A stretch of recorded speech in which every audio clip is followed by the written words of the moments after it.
السلام علیکم دوستو، آج کی ویڈیو میں بات کروں گا خاتم النبیین حضرت محمد مصطفیٰ صلی اللہ علیہ وآلہ وسلم سے متعلق اور صحابہ اکرام رضی اللہ تعالی عنہما سے متعلق عقائد کے بارے میں، یعنی ایک مسلمان کا خاتم النبیین حضرت محمد مصطفیٰ صلی اللہ علیہ وآلہ وسلم اور صحابہ اکرام رضی اللہ تعالی عنہما کے بارے میں کیا عقیدہ ہونا چاہیے۔ نمبر 1، پیغمبروں میں بعض کا مرتبہ بعضوں سے بڑا ہے۔ تمام نبیوں اور رسولوں میں سب سے زیادہ مرتبہ ہمارے پیغمبر حضرت محمد مصطفیٰ صلی اللہ علیہ وآلہ وسلم کا ہے۔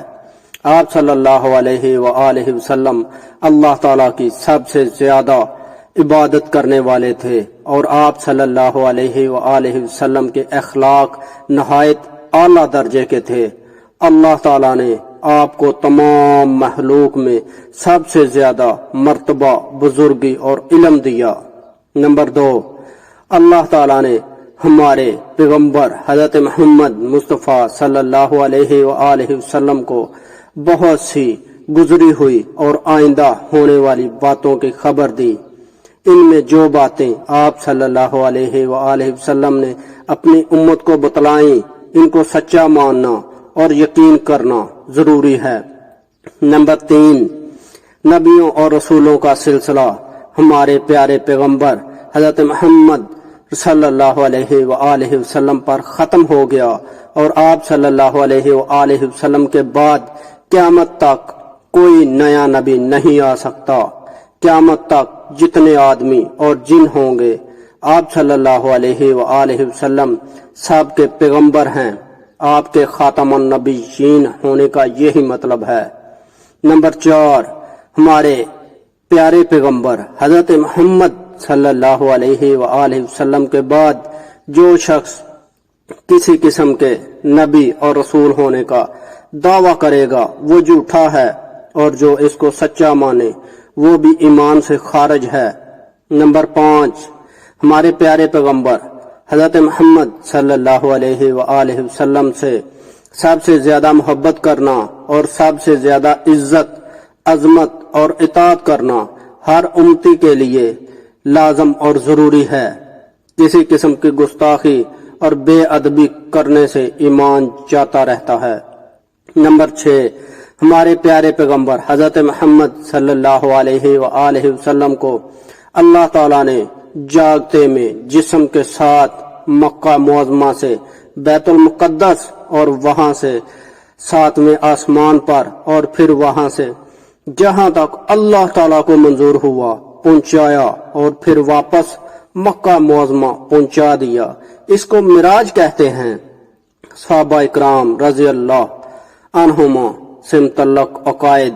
نمبر 1، ہمارے پیارے پیغمبر حضرت محمد صلی اللہ علیہ وآلہ وسلم کو جس نے ایمان کی حالت میں دیکھا یا آپ صلی اللہ علیہ وآلہ وسلم کی خدمت میں حاضر ہوا اور ایمان ہی پر اس کی وفات ہوئی، اس کو صحابی کہتے ہیں۔ نمبر 2، ہمارے پیارے پیغمبر حضرت محمد صلی اللہ علیہ وآلہ وسلم کی صحبت بہت بڑی چیز ہے۔ پوری امت میں صحابہ اکرام کا مرتبہ سب سے بڑا ہے۔ تھوڑی دیر کے لیے بھی جس کو آپ صلی اللہ علیہ وآلہ وسلم کی صحبت حاصل ہو گئی، بعد والوں میں بڑے سے بڑا بھی ان کے برابر نہیں ہو سکتا۔ نمبر 3، صحابہ رضی اللہ تعالی عنہما میں بعضوں کا مرتبہ بعضوں سے بڑا ہے۔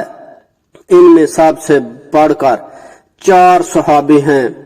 حضرت ابوبکر صدیق رضی اللہ تعالی عنہ جو نبیوں کے بعد تمام انسانوں میں سب سے افضل ہیں۔ ان کے بعد امت میں سب سے افضل حضرت عمر فاروق رضی اللہ تعالی عنہ ہیں۔ ان کے بعد امت میں سب سے افضل حضرت عثمان غنی رضی اللہ تعالی عنہ ہیں۔ ان کے بعد امت میں سب سے افضل حضرت علی کرم اللہ وجہ ہیں۔ نمبر 4، ہمارے پیارے پیغمبر حضرت محمد صلی اللہ علیہ وآلہ وسلم کے بعد دین کا کام سنبھالنے اور جو انتظامات آپ صلی اللہ علیہ وآلہ وسلم فرماتے تھے انہیں قائم رکھنے میں جو آپ کی جگہ بیٹھے اسے خلیفہ کہتے ہیں۔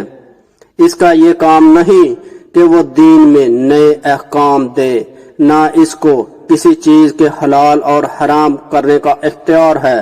نمبر 5، خلیفہ رسول پیغمبر کی طرح معصوم نہیں ہوتا۔ اس کی اطاعت اس وقت تک ہے جب تک اس کا کام اللہ اور رسول کے خلاف نہ ہو۔ بالغرض اگر کوئی خلیفہ بھولے سے یا جان بوجھ کر شریعت کے خلاف کوئی حکم دے تو اس کی اطاعت نہ کی جائے۔ نمبر 6، صحابہ رضی اللہ تعالی عنہما کی قرآن حدیث میں بڑی بڑی بزرگیاں آئی ہیں۔ ان کی محبت اور عظمت ہونا، ان کے عادل، دیانتدار، دیندار ہونے کا اعتقاد رکھنا، ان کی اطاعت کرنا، ان سے محبت کرنے والوں سے محبت رکھنا اور بعض بغض رکھنے والوں سے بغض رکھنا ہر مسلمان کے لیے لازمی اور ضروری ہے۔ دوستو، امید کرتا ہوں آپ کو میری یہ ویڈیو پسند آئی ہوگی۔ اگر ویڈیو پسند آئی تو لائک کریں اور اپنے دوستوں کے ساتھ شیئر کریں اور ہمارا چینل مہربان وائس ٹی وی سبسکرائب کریں اور مجھے اجازت دیجیے اگلی ویڈیو تک کے لیے۔ اللہ حافظ۔